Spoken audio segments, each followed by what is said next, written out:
All right, West Virginia fans. Big day around West Virginia athletics. A lot of news coming out of West Virginia today. Wanted to break down the news about the athletic facility upgrades that might be coming.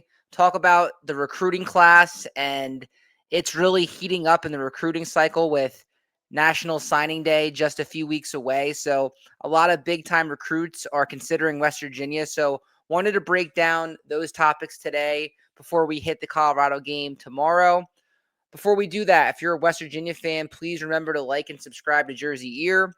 We've been putting out videos every other day, sometimes every day. So we really appreciate the support for those who followed so far. And we would love to have new subscribers as well. So if you're a West Virginia fan, please remember to like and subscribe. With that being said, let's get into today's video. So let's start off with the recruiting. A very, very big recruiting weekend coming up for West Virginia. Let's look at this current situation before we get started. Not really the greatest recruiting class put together right now, for being completely honest. You can see these rankings by the two major recruiting sites. So On3 has us as 53rd in the nation. 24/7 has us a little bit better than that at 45th. And they give us a 9th overall rating out of all the Big 12 schools. So there's 16 Big 12 schools. 9th puts us in that middle tier. You know, Rich Rodriguez has made comments like in a few years, we'll be competing for a national championship. With this current recruiting class, it's kind of hard to see that coming to fruition, if we're being honest. There's definitely some decent guys in this class, but if we want to talk about competing for a national title, you need to at least be in the top 30s. So hopefully they can sign some bigger guys coming up. And that's what we're going to talk about in this video tonight is some of the guys that West Virginia's been linked to and some of the conversations around those guys, because I do think there's an opportunity to grow this class because, like I said, 53rd and 45th is not really going to blow you away too much, especially when you set the high expectations. I know recruiting numbers aren't everything, and a lot of times West Virginia is not going to be in the top 25 for recruits, but I was hoping for a little bit stronger than this. So this is where it currently stands. These are the top three guys in the class. You have Christopher Talley, a running back, a 3-star recruit. You have Vincent Smith, a safety, another 3-star, and Jaron Hewley, a quarterback with an 88 overall grade. All right, so these are the top three guys for West Virginia. All right, let's talk about some of the departure, right? So Jet into Minnesota. So Jet Walker this week, unfortunately, decided to decommit to West Virginia and commit to PJ Fleck in Minnesota. This one hurt a little bit. I really like this kid's game. I thought he ran hard. He was a fast player. And I thought he would have fit well in the Rich Rodriguez system. But ultimately, he's a kid from Texas. I think when we have kids that are that far away, it's just harder to keep them committed to West Virginia because that's so many miles away. So unfortunately, he's not going to make his way to Morgantown. It seems like he's going to be a Minnesota Gopher, Jet Walker. But we did get a commitment this week from a JUCO receiver, Keon Hutchinson, the 6th wide receiver in JUCO. Just, a fast player. Rich Rodriguez loves speed, and this kid definitely has it. Has decent size at 6'2", 170. When I think of JUCO wide receivers, I think back to Mario Alford and Kevin White because those guys were amazing coming out of JUCO. So just because you get a player from JUCO does not mean that they can't be elite. And we've seen guys come from the JUCO ranks and be elite before. So Keon Hutchinson's a guy that, like I said, has the speed, has some nice size. It'll be interesting to see what he can do with the West Virginia Mountaineers moving forward. All right, let's talk about the Kevin Brown sweepstakes. This one's been really heating up today. A lot of people, a lot of content guys around West Virginia are getting really excited about this guy. There's been a lot of chatter about him feeling more comfortable at West Virginia than Ohio State. I will say this, tread lightly, right? I am not going to get too excited until this kid is committed and we see it. And then even then, you still have to get to National Signing Day, which I believe this year is December 3rd. So it's less than a month away. So a lot can change in the next few weeks. It's exciting that He has already had a visit at West Virginia and has been on campus and still has us in his top 2. We do have the luxury of having his dad play for the Mountaineers under Rich Rodriguez. That's definitely a plus. And also, there's a good chance he can come in and start right away. This kid's a grown man, 6'5", 270. He's only going to get bigger and better. This is a major get. You guys know that. There's videos out of him at camps taking on 5-star players and just absolutely playing with them. Like I said, he would fill a need right away. I think he has a really good shot to play right away for West Virginia. That might not be the case at Ohio State. And he's probably wanted more at West Virginia than he would be at Ohio State. I'm sure that they would love to have this guy, but recruits like this don't come around too often for West Virginia. So this one would be a major get for a class, and it's a major need. And he's a legacy guy, so this could create some positive momentum if we were able to land this guy. We're all going to be watching this one. This is the most hyped recruit that I can think of in a long time that we've been watching this closely. Hopefully we see the commitment soon to West Virginia. But like I said, I'm not going to count my chickens before they hatch. We're going to see how this plays out with Kevin Brown. All right, speaking of Penn State, Matt Sieg, he sets a visit to West Virginia. That's massive. It's one thing for guys to say that they're interested in a school, but it's another thing to actually get them on campus. So you see here, Tom Loy reported top 100 safety and longtime Penn State safety commit. Matt Sieg has locked in an official visit to WVU football. The Mountaineers are battling the Nittany Lions, Notre Dame, Indiana, and Pittsburgh. I know Pittsburgh is really going after this kid. He plays in the Whippeal, so that's right in their backyard. And this is going to be a fun recruiting battle to see what happens. I saw another report today that said he could also consider a school wherever James Franklin is at. It seems like James Franklin has really built some positive relationships with the recruits.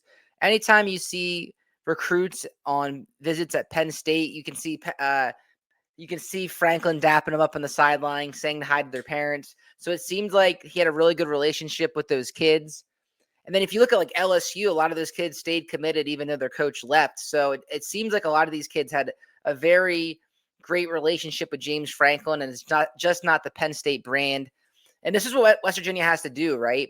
A school like Penn State, that doesn't happen often where they change coaches. James Franklin was there for a long time. So if we can get some of the recruits to come to West Virginia and use that recruiting pitch, that'd be great. We've seen the talent that they've had firsthand the last 2 seasons. They were definitely the more talented football team both times that we played them, and it wasn't even close, to be honest with you. I'm not sure how many guys on our team would have started at Penn State. Milan and Frazier, those guys, but other than that, not too many other guys would have been starters at Penn State. And we've had a lot of successful guys come for Toma Moba and Lance Dixon. They've come from Penn State and come to West Virginia and did some decent things. So anytime that you can get a 4-star or a guy that was committed to Penn State in the fold would be massive. There's going to be a lot of competition for this guy. But like I said, the fact that he set that visit is extremely important. I think he's coming for the Texas Tech game.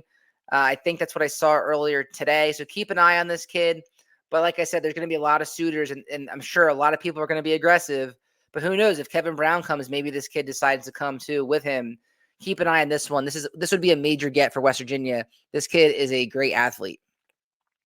All right, let's talk about another one that's coming on campus, and he's coming on campus this weekend. Former Arkansas commit Jordan Avinger. So he just decommitted on October 5th. It said, Coach Pittman and Coach Smith, I want to thank you both for the opportunity and everything you've done for me. After thinking long and hard about my future, I've decided to reopen my recruitment. It wasn't an easy decision. I have a lot of respect for you both and the Arkansas program. I appreciate the time and effort and belief you've shown throughout this process. So this kid's a 3-star recruit. But like I said, he was committed to Arkansas. That's an SEC school. SEC usually has major NFL talent. So we will definitely take this guy if he chooses to come to West Virginia. It will definitely help the recruiting class out. Hopefully he can see a West Virginia win. That would be awesome against Prime Time. And I think we have a lot of positive momentum. But the only way to keep that positive momentum going is if we get a win tomorrow. So hopefully they can show out while this kid is on campus and see a good product on the field. And then speaking of Arkansas, another Arkansas commit, Blair Trey Irvin III. He said he received an offer from West Virginia. This came out recently, and you can see here on 24/7, 3-star recruit. He was committed to Arkansas, and it has West Virginia as cool. So there's definitely some interest there. This will definitely help the receiver room if we got this guy. Like I said, he's an SEC recruit, which means he can play. A lot of times, what we've seen with West Virginia guys is we've been signing a lot of kids, and their Power 4 offers are like us and maybe another Power 4, and then a lot of Group of 5 schools. That's not the case with the kids that we're mentioning here. So this would definitely help the recruiting class out, and it would be a nice get if we can get this guy. All right, another one coming from the JUCO ranks, Josh Warren Jr. You can see his top 5 here: Florida State, SMU, NC State, Houston, and West Virginia. Third guy ranked in the edge, number 1 edge by 24/7 in the composite, number 1 Florida JUCO recruit, and number 11 nationally. So this would be a massive get as well. Edge rushers are one of the top positions in football. So again, that's a nice offer list from him. And it would be a nice get for West Virginia if we can get this guy as well. And the fact that we're in his top 5 gives us a shot. And then this one I found super interesting. Mini camp to Morgantown. So this is Nathaniel Salmon. You can see here he's a tight end, and he's looking at a bunch of Big 12 schools: Utah, Arizona State, Baylor, West Virginia, and Arizona. Super interesting player because he's a New Zealand pro basketball player. Ended up joining the NFL's International Player Pathway Program, and he got invited to Chargers minicamp but never got signed. So it's not, I had to take a double take for this for a second. I almost thought it was a spoof or a joke that a guy wearing a Chargers uniform with the NFL logo had a top 5 with college teams. It was super confusing, but welcome to college athletics in 2025. It's almost like the G League players looking at schools, which West Virginia has been interested in a G League player. So very odd, but a guy that has a nice offer list. It'd be nice to beat out some of the other teams in the Big 12. So keep your eye on this guy. And it would be a really fun story if he made his way to Morgantown, a New Zealand pro basketball player. Let's talk about stadium upgrades. So we talked about the possible recruiting upgrades. This was massive news coming out of the athletic department today. So they're pitching $150 million project. This is long overdue. Milan Puskar Stadium West Tower. So what's it called? This has been in the makings for a while. Ren Baker has not shied away from this. We need premium seating. I used to be in ticket sales for the New Jersey Devils, and the top seats were the premium seats, and it brought in a lot of revenue for the team. And there was a huge push to get club seats and premium seatings. If West Virginia doesn't have inventory for that, it's really hard to compete with the other brands. So the fact that we could possibly have this is a major, major deal if this gets done. So it's not going to be cheap, and we're going to talk about how they're going to fundraise that, but this is a step in the right direction to compete with the rest of the teams in the Big 12 and the rest of the country. It's long overdue. It's going to help the look of the stadium. The old press box was an eyesore. I covered the team in 2014 when I was a senior there, and the press box was okay. It was cool as a student, but I'm sure if I would have been to other press boxes, it wasn't the best. So this look of it looks awesome. And like I said, it's long overdue. And then the Hope Coliseum is going to get some premium seating as well. And we're going to talk about that in the next few slides. All right, let's talk about this press box upgrade. Hasn't been upgraded since 1980. So not to date myself, but I was born in 1991. So this was 9 years before I was born. And 1980 was when the stadium opened up. So they haven't done any major upgrades since the stadium opened up. This is going to be raised through fundraising, sales, naming, and sponsorship efforts. So there's going to be a huge push to get this done because it's a massive need for the program. And it just looks awesome, right? It makes us look like a serious football program when we get something like this done. And all this seating here is going to be premium seating, which is awesome. And you can see here of the way it's going to be broken down. You have the club level here, the founders level here, and the suite level here. That's a big money maker right there. When they go to donors and they pitch these ideas, it is a revenue maker. So it's absolutely important. And Ren Baker, he let him cook because he constantly is bringing new ideas to the table, and he's said things and he's getting these things done. Hopefully this goes through. Hopefully this gets done because it would be massive for the West Virginia football program. And then you can see here the way it's broken down here of the breakdown with the 1,000-person club. That's a lot of people for a club.